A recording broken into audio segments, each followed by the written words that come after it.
Olá pessoal do segundo ano, aqui o professor Demilson Pereira Ribeiro, meu Instagram aqui para que vocês possam mandar mensagem quando precisar, nosso canal de aula. Pessoal, vamos continuar aqui o nosso plano de estudo tutorado. Então nós estamos aqui no PET, o plano de estudo tutorado. O que nós estamos trabalhando aqui na nossa língua portuguesa, gente? Na primeira semana nós trabalhamos a modalização em textos.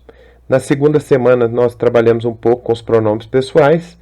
Nessa semana 3 nós vamos trabalhar com a resenha crítica, que aparece muito tanto no Enem quanto nos vestibulares, na parte de interpretação de texto e às vezes até na parte de produção de texto mesmo, na redação, para que vocês possam produzir uma resenha crítica. Então fiquem muito atentos aqui ao que nós vamos trabalhar. Semana 3, pessoal, então nós estamos trabalhando aqui o que? O eixo temático é a compreensão e produção de texto. O tema, o tópico nosso aqui é o contexto de produção, circulação e recepção de texto. E as habilidades que nós vamos trabalhar. Considerar os contextos de produção, circulação e recepção de texto na compreensão e na produção textual, produtiva e autonomamente. Reconhecer o objetivo comunicativo, finalidade ou função sociocomunicativa de um texto ou gênero textual.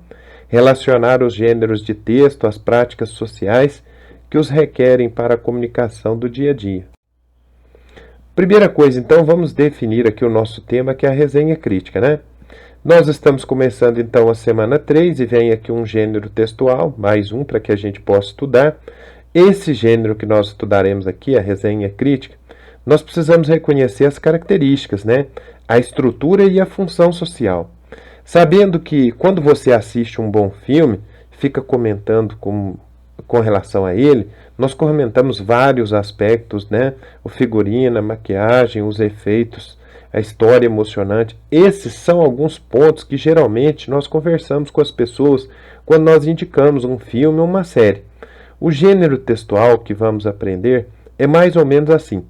Por meio dele, nós lemos a opinião de alguém sobre um filme, por exemplo. Assim, pessoal, já podemos chegar a uma definição desse gênero chamado resenha crítica. O que nós temos? É um gênero textual que primeiro traz uma síntese da obra analisada e depois apresenta o posicionamento, as opiniões, as críticas positivas e ou negativas do autor do texto em relação à obra. Uma resenha crítica tem o objetivo de informar e influenciar o leitor. Obras como filmes, livros, peças de teatro, exposições, shows, podem ser objeto de uma resenha. Este gênero ele pode ser apresentar tipos textuais descritivo, expositivo, narrativo, dissertativo, argumentativo em sua composição. É importante seguirmos alguns passos na hora de escrever uma resenha crítica. Primeiro, identifique a obra, identifique o autor, apresente a obra, analise de forma crítica, recomende a obra e assine e identifique-se. Além desses passos, devemos organizar o texto respeitando a estrutura de introdução, desenvolvimento e conclusão. A linguagem, falando especificamente, também é uma questão importante. Ela deve ser clara e acessível, além de normalmente obedecer à variedade padrão da língua portuguesa. Vamos agora resolver algumas questões para fixar o conhecimento a respeito desse tema que nós estamos estudando.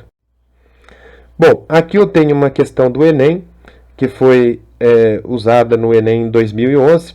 Fala que o tema da velhice foi objeto de estudo de brilhantes filósofos ao longo dos tempos. Um dos melhores livros sobre o assunto, que é a velhice, foi escrito pelo pensador e orador romano Cícero, A Arte do Envelhecimento. Cícero nota primeiramente que todas as idades têm seus encantos e dificuldades, e depois aponta para um paradoxo da humanidade. Todos sonhamos ter uma vida longa, o que significa viver muitos anos. Quando realizamos a meta, em vez de celebrar o feito, nos atiramos a um estado de melancolia e amargura. Ler as palavras de Cícero sobre o tema do envelhecimento pode ajudar a aceitar de maneira melhor a passagem do tema. Então nós temos aqui, gente, uma resenha feita na revista Época a respeito do tema envelhecimento e aqui vamos situar. O autor discute problemas relacionados ao envelhecimento, apresentando argumentos que levam a inferir que o seu objetivo é o quê? Letra E, pessoal. Mostrar às pessoas que é possível aceitar sem angústia o envelhecimento. Então, a intenção do autor aqui é ajudar as pessoas a aceitarem melhor o envelhecimento, no sentido de lhes mostrar que é possível envelhecer de forma positiva, sem angústia, sem melancolia, sem amarguras. Continuando aqui a correção das atividades, gente, pede, releia a atividade que nós acabamos de ver aqui na número 1. Como podemos comprovar que a leitura feita se trata do gênero resenha crítica? Quais características nos fazem ter essa comprovação? Bom, nós podemos comprovar aqui que se trata de uma resenha crítica, pois o texto faz uma síntese e uma análise do livro A Arte de Envelhecimento de Cícero, pretendendo influenciar leitores acerca da aceitação do envelhecimento e recomendando a leitura desse livro como um exercício de vida. Agora nós temos aqui uma questão 3 também, uma questão objetiva para vocês treinarem para as nossas provas. O que tem aqui? Leia o trecho. Em Touro Indomável, que a Cinemateca lança nesta semana nos estados de São Paulo e do Rio de Janeiro, maior violência verdadeira vem dos demônios de Lamota, que fizeram dele um tanto um astro no ringue como um homem fadado à destruição. Dirigido com um senso vertiginoso do destino do seu personagem, essa obra-prima de Martin Scorsese é daqueles filmes, vimos aqui que é uma resenha de um filme, que falam a perfeição do seu tema. Qual que é o tema? O boxe. Para então transcendê-lo e tratar do que importa, que é o quê? Aquilo que faz dos seres humanos apenas isso, humanos e tremendamente imperfeitos. Aí vem a questão e pergunta para a gente, ao escolher o gênero textual, o produtor do texto objetivou o que, gente? Letra D de dado. Apresentar ao leitor um painel da obra e se posicionar criticamente a respeito do tema.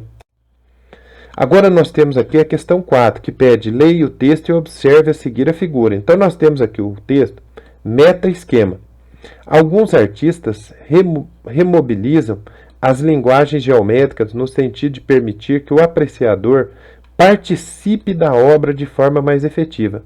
Nesta obra, como o próprio nome define, meta, dimensão virtual de movimento, tempo, espaço e esquema, estruturas, os meta-esquemas são estruturas que parecem movimentar-se no espaço. Este trabalho mostra o deslocamento de figuras geométricas simples dentro de um campo limitado à superfície do papel. A isso podemos somar a observação da precisão na divisão e no espaçamento entre as figuras, mostrando que, além de transgressor e muito radical, o Hélio Oiticica, que é um grande artista da nossa história, era um artista extremamente rigoroso com a técnica. Então, tem o quadro dele aí, vocês devem observar. Vem a questão e pergunta, pessoal. Alguns artistas remobilizam as linguagens geométricas no sentido de permitir que o apreciador participe da obra de forma mais efetiva. Levando-se em consideração o texto e a obra meta-esquema 1, reproduzidos acima, verifica-se que, o que? Letra A. A obra confirma a visão de texto quanto à ideia de estruturas que aparecem se movimentar no campo limitado do papel, procurando envolver de maneiras mais efetivas o olhar do observador. Bom, pessoal, então aqui eu falo para vocês, sempre que vocês puderem, desenvolver um mapa conceitual, um esquema sobre as nossas atividades. Se eu termino a nossa aula, espero que vocês prestem atenção e aproveitem bastante. Fiquem com Deus, até a próxima aula.